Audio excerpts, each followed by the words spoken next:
Butter தடவிட்டியாம்மா? சரிம்மா, அம்மா பால் ஊற்றி இது பண்ணுறேன். நீ பட்டர் நல்லா தடவிடு, எல்லா இடமும் தடவிடு.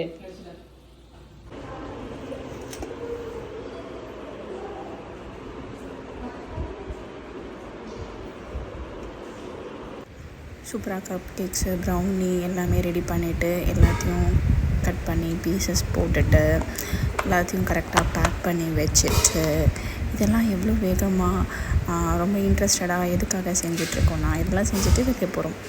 எங்கே வெளியே போகிறோன்னா வேறு எங்கேயும் இல்லை, நம்ம ஜி ஸ்கொயருக்கு தான் போகிறோம். எஸ், ஸோ ஓஎம்ஆர் ஜி ஸ்கொயரில்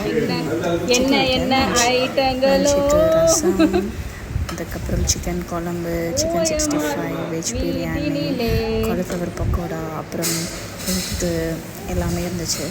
எல்லாமே சூப்பராக இருந்துச்சு. ஃபாலோட் பை ஒரு நல்ல ஐஸ்கிரீம், அப்புறம் வீட்டுக்கு போகிறதுக்கு ஒரு ஜாப்பனீஸ் க்ரீன் டீ. இதெல்லாம் சாப்பிட்டுட்டு ஒரு புது படத்தை நல்லா ரிலாக்ஸிங்காக பார்த்துட்டு, ஏன்னா சிவேஷை அவங்க பார்த்துக்கிட்டாங்க. மெரினா மால் போயிட்டு ஷாப்பிங்கெல்லாம் முடிச்சுட்டு அப்புறம் நைட்டு டின்னருக்கு தலப்பாக்கட்டியில் பார்சல் வாங்கிக்கிட்டோம். ஸோ எல்லோரும் சொன்ன அதே மெனுவை நானும் சொல்லிக்கிட்டேன். அதுதான் அந்த 3 பரோட்டா. ஸோ டின்னரையும் நல்லா சாப்பிட்டு முடிச்சுட்டு ஹாப்பியாக சண்டேவை க்ளோஸ் பண்ணி